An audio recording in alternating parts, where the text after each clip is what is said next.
नमस्कार दोस्तों, स्वागत है आप सभी का हमारे इस चैनल गुड्डू की गाइड पर। आज हम लोग देखेंगे क्लास 6 का हिस्ट्री का चैप्टर नंबर 5 या एनसीईआरटी का हिस्ट्री का एमसीक्यू हम लोग कर रहे हैं। इसके पहले 4 चैप्टर हो चुका है जिसका वीडियो आपको इस चैनल पर मिल जाएगा। आप अगर नहीं देखे हैं तो वहाँ देख सकते हैं। आज क्लास 6 का वही नंबर 5 हम लोग देखेंगे हिस्ट्री का, और आगे आने वाले समय में फिर 6, 7, 8 करके ऐसे पूरा चैप्टर हम लोग ख़त्म करने का प्रयास करेंगे। यह एनसीईआरटी एमसीक्यू टेस्ट सीरीज जो चल रहा है, यह आपको बीपीएससी टीआरई 4 के लिए बहुत ज़्यादा लाभदायक होने वाला है। तो अभी तक आप हमारे चैनल को सब्सक्राइब नहीं किए हैं तो सब्सक्राइब कर लीजिए और नोटिफिकेशन को ऑन कर दीजिए ताकि जब भी वीडियो अपलोड हो आप तक आसानी से पहुंच सके। चलिए शुरुआत करते हैं इसका, और आज का पहला क्वेश्चन देखते हैं। राजा अपनी शक्ति प्रदर्शन के लिए कौन सा यज्ञ करते थे? आपके सामने ऑप्शन है। ए अश्वमेध यज्ञ, ऑप्शन बी राजसूय यज्ञ, ऑप्शन सी दोनों, या ऑप्शन डी इनमें से कोई नहीं। राइट आंसर आप लोग अपने मन में सोच लीजिए या एक सादा पेपर लेकर बैठिए, उस पर लिख लीजिए, और जैसे ही हम आंसर बताएंगे आप लोग उससे देख सकते हैं कि आपका लिखा हुआ आंसर सही हुआ या नहीं हुआ। इसके अगला वीडियो जो होगा क्लास 6 का होगा, चैप्टर 6 होगा, इसलिए आप लोग उसको भी पढ़कर तैयार रहिएगा। तो चलिए इसकी अगर राइट आंसर की बात करें 1 नंबर क्वेश्चन का, तो इसका राइट आंसर हो जाएगा ए अश्वमेध यज्ञ। राजा जो थे उस समय अश्वमेध यज्ञ करते थे अपनी शक्ति प्रदर्शन के लिए। करते क्या थे, तो एक घोड़ा छोड़ा जाता था और उस घोड़ा को अगर कोई रोक लेता था तो राजा उससे युद्ध करते थे और उसको हराते थे, फिर पुनः घोड़ा आगे बढ़ता था। और कोई नहीं रोकता था, किसी राज से वह घोड़ा जा रहा है और उस राज के राजा नहीं रोके तो यह माना जाता था कि घोड़ा छोड़ा गया है जिस राजा के द्वारा, वह राजा समझिए कि वो जिस राजा के क्षेत्र से निकल रहा है उससे ज़्यादा पावरफुल है, ज़्यादा मजबूत है। तो इसलिए यह अपनी शक्ति का प्रदर्शन करने के लिए होता था। और बाद में पुनः क्या होता था, जो राजा घोड़ा को नहीं रोकते थे, अपने क्षेत्र से जाने देते थे, उनको जब यह यज्ञ होता था अपने यज्ञ में राजा बुलाते थे जो अश्वमेध यज्ञ करते थे, और उनको सम्मानित किया जाता था। और जो राजा लोग जाते थे वह अश्वमेध यज्ञ जो राजा करते थे उनके लिए गिफ्ट भी लेकर जाते थे। तो आप लोग पढ़े हुएगा तो उस चीज़ आप लोग को मिला होगा। चलिए 2 नंबर क्वेश्चन देखते हैं। आज टोटल क्वेश्चन की संख्या 20 है। 20 क्वेश्चन हम लोग आज करेंगे इस चैप्टर के अंतर्गत, इसलिए आप लोग बने रहिए। चलिए क्वेश्चन नंबर 2 देखते हैं। युद्ध क्षेत्र में राजा का सहचर कौन होता था? युद्ध क्षेत्र में राजा का सहचर कौन होता था? ऑप्शन ए है सारथी, ऑप्शन बी है घोड़ा, ऑप्शन सी है सेना, ऑप्शन डी है एक से अधिक, ऑप्शन ई है इनमें से कोई नहीं। और इसका राइट आंसर की बात करें तो 2 का राइट आंसर क्या हो जाएगा? ए। 2 का राइट आंसर ऑप्शन ए हो जाएगा, यानी सारथी जो होता था वह युद्ध क्षेत्र में राजा का सहचर होता था। सहचर का मतलब क्या, कि राजा से बातचीत करते रहता था, उस समय उनको उचित सलाह देता था। तो युद्ध क्षेत्र में राजा का सहचर सारथी होता था। चलिए 3 नंबर क्वेश्चन देखते हैं। उत्तर वैदिक ग्रंथ किसे कहते हैं? उत्तर वैदिक ग्रंथ किसे कहते हैं? आपके सामने ऑप्शन है। A Rigveda, option B Samaveda, option C Atharvaveda, option D Yajurveda, option E एक से अधिक। और 3 नंबर की बात करें तो 3 नंबर का राइट आंसर क्या हो जाएगा? तो 3 नंबर का राइट आंसर हो जाएगा आपको ऑप्शन ई एक से अधिक। यानी उत्तर वैदिक ग्रंथ किसे कहा जाता है? तो सामवेद, अथर्ववेद और यजुर्वेद, ये 3 को उत्तर वैदिक ग्रंथ कहा जाता है। और ऋग्वेद को क्या कहा जाता है? प्राचीन ग्रंथ कहा जाता है। चलिए 4 नंबर क्वेश्चन देखते हैं। पुरोहितों ने लोगों को कितने वर्णों में विभाजित किया? ऋग्वैदिक काल में पुरोहितों ने लोगों को कितने वर्णों में विभाजित किया? आपके सामने ऑप्शन ए है 2, ऑप्शन बी है 3, ऑप्शन सी है 4, ऑप्शन डी है 1 से अधिक, ऑप्शन ई है इनमें से कोई नहीं। और 4 का राइट आंसर की बात करें तो ऑप्शन सी राइट आंसर हो जाएगा। पुरोहितों ने लोगों को कितने वर्ग में बांटा? तो 4 वर्गों में। कौन कौन? क्षत्रिय, ब्राह्मण, वैश्य और शूद्र। चलिए 5 नंबर क्वेश्चन है। वैश्य या बीस, वैश्य जो जाति थी उसको क्या कहते थे? बीस भी कहते थे। बीस में कौन लोग आते थे? उस वर्ग में कौन कौन लोग आते थे? अभी हमने ऊपर बात किया हम लोगों ने कि 4 वर्गों में तो पुरोहितों ने विभाजित किया था, उसी में से एक वैश्य थे। तो वैश्य में कौन कौन आते थे? आपके सामने ऑप्शन ए है कृषक, ऑप्शन बी है पशुपालक, ऑप्शन सी है व्यापारी, ऑप्शन डी है 1 से अधिक, ऑप्शन ई है इनमें से कोई नहीं। और 5 का राइट आंसर की बात करें तो ऑप्शन डी, यानी वह कृषक भी होते थे, पशुपालक भी होते थे और व्यापारी भी होते थे। तीनों ऑप्शन सही है, इसलिए इसका राइट आंसर क्या हो जाएगा? 1 से अधिक। चलिए 6ठा क्वेश्चन देखते हैं। अछूतों में कौन लोग आते थे? अछूतों का मतलब क्या? वही शूद्र। शूद्र को लोग अछूत मानते थे प्राचीन काल में, ऋग्वैदिक काल में। चलिए इसका आपके सामने ऑप्शन ए है शिल्पकार, ऑप्शन बी शिकारी, ऑप्शन सी भोजन संग्राहक, ऑप्शन डी 1 से अधिक, ऑप्शन ई इनमें से कोई नहीं। और 6 की राइट आंसर की बात करें 6 का, तो इसका option number D right answer हो जाएगा, 1 से अधिक। यानी वह शिल्पकार भी होते थे, शिकारी भी होते थे और भोजन संग्राहक भी होते थे। ये जितने वर्ग के लोग थे इनको सभी को अछूत माना जाता था। चलिए 7 नंबर क्वेश्चन देखते हैं। राजा किस काल से अस्थाई सेना रखना शुरू किए? अस्थाई सेना का मतलब क्या है कि परमानेंट सेना राजा के पास रहने लगा। पहले ऐसा नहीं होता था। प्राचीन काल में क्या था, तो अस्थाई सेना नहीं होता था। जब ज़रूरत पड़ती थी तब राजा सेना इकट्ठा करते थे और लड़ते थे, नहीं तो फिर सेना अपने अपने गृहस्थ जीवन में लग जाते थे। तो वही पूछ रहा है कि किस काल से अस्थाई सेना रखना शुरू किए। तो आपके सामने ऑप्शन ए है ऋग्वैदिक काल, ऑप्शन बी है उत्तर वैदिक काल, ऑप्शन सी है महाजनपद काल, ऑप्शन डी है 1 से अधिक, ऑप्शन ई है इनमें से कोई नहीं। और राइट आंसर की बात करें तो आपके राइट आंसर हो जाएगा 7 का सी, महाजनपद काल से माना जाता है कि राजा ने अस्थाई सेना रखना शुरू कर दिया। प्राचीन काल में 8 नंबर क्वेश्चन है। प्राचीन काल में कितने महाजनपद की चर्चा है? आपके सामने ऑप्शन है ए 14, option B 13, option C 16, option D इनमें से कोई नहीं।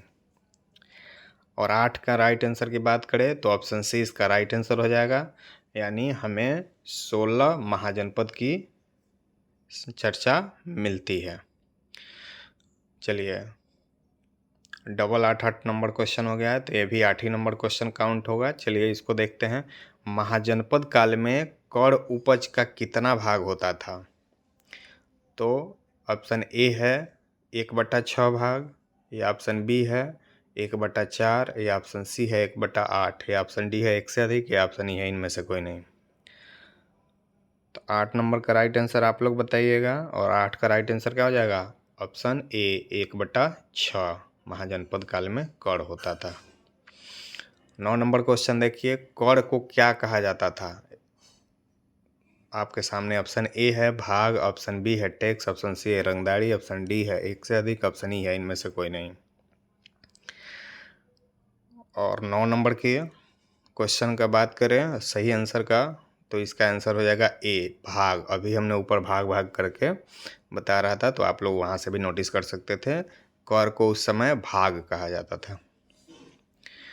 चलिए 10 नंबर देखते हैं। क्वेश्चन नंबर 10, महाजनपद काल में श्रम एक कर था या नहीं? श्रम यानी जो मेहनत लोग कराते थे वह एक प्रकार का कर था या नहीं था, वही आप लोग को बताना है। आपके सामने ऑप्शन ए है हाँ, ऑप्शन बी है नहीं। और 10 का राइट आंसर हो जाएगा ऑप्शन ए हाँ, महाजनपद काल में श्रम जो है एक कर का रूप था।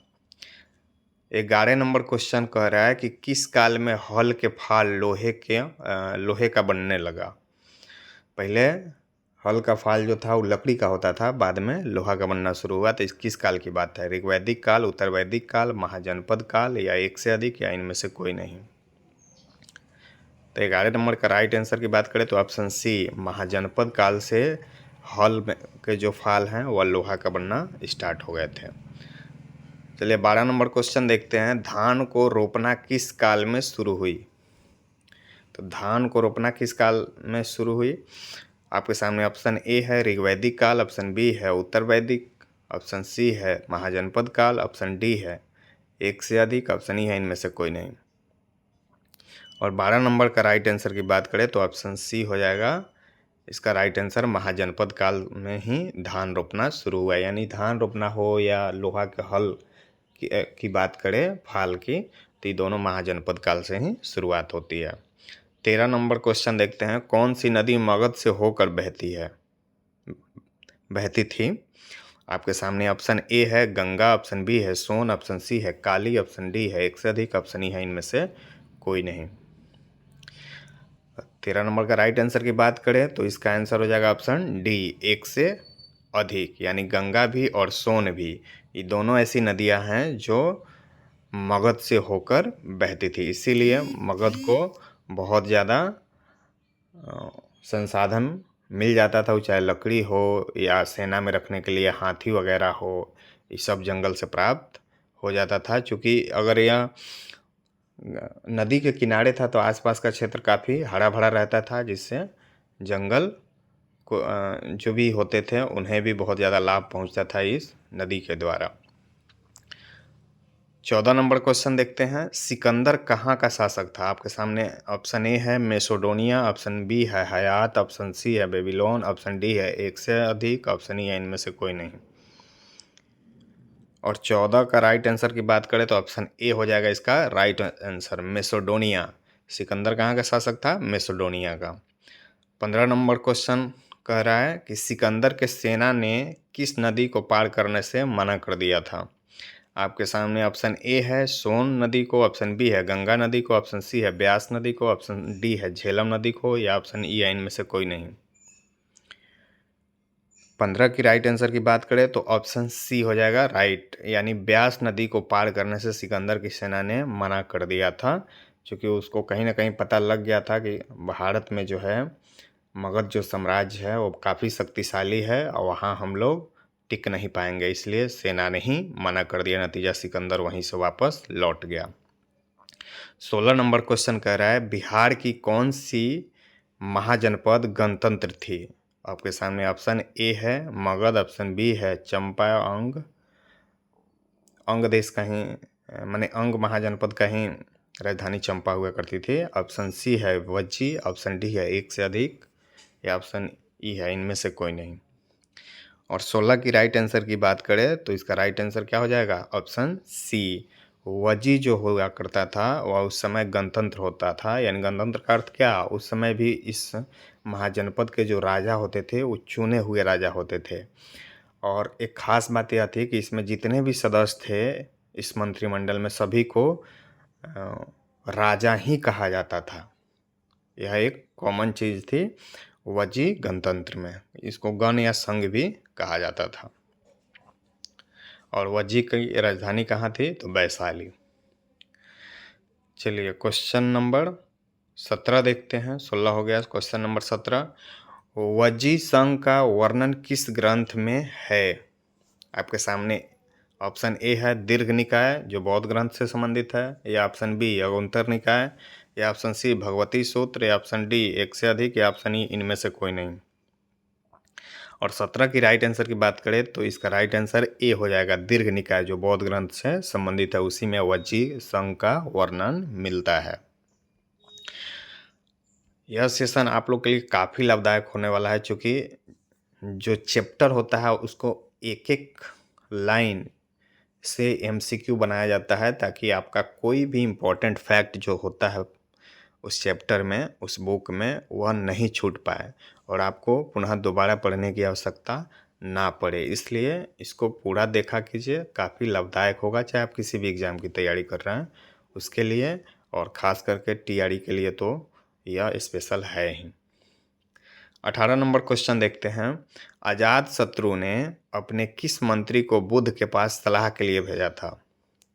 आपके सामने ऑप्शन ए है वशकार, ऑप्शन बी है हंसबेग, ऑप्शन सी है सिंहनाद, ऑप्शन डी है इनमें से कोई नहीं। और बात करें इसका राइट आंसर की, तो 18 का राइट आंसर क्या हो जाएगा? ऑप्शन ए वशकार को अजातशत्रु ने बुद्ध के पास सलाह के लिए भेजा था कि वह वजी महासंघ पर आक्रमण करे या ना करे। चलिए 19 नंबर क्वेश्चन देखते हैं। 19 नंबर में कह रहा है कि गण में किसको नागरिकता प्राप्त थी? गण यानी वही गणतंत्र जो वजी था उसमें। आपके सामने ऑप्शन ए है सभी पुरुष को, ऑप्शन बी है 30 वर्ष से ऊपर वैसे पुरुष जो दास नहीं थे, ऑप्शन सी स्त्री एवं पुरुष दोनों को, या ऑप्शन डी एक से अधिक, या ऑप्शन ई इनमें से कोई नहीं।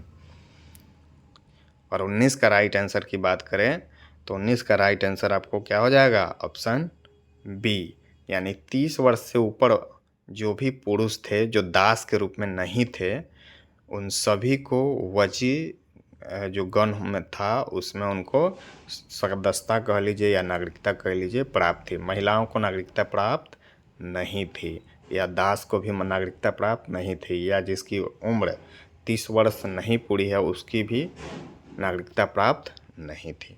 तो ये चीज़ ध्यान रखना है। चलिए लास्ट क्वेश्चन है 20 नंबर आज के सीरीज का, और देखते हैं।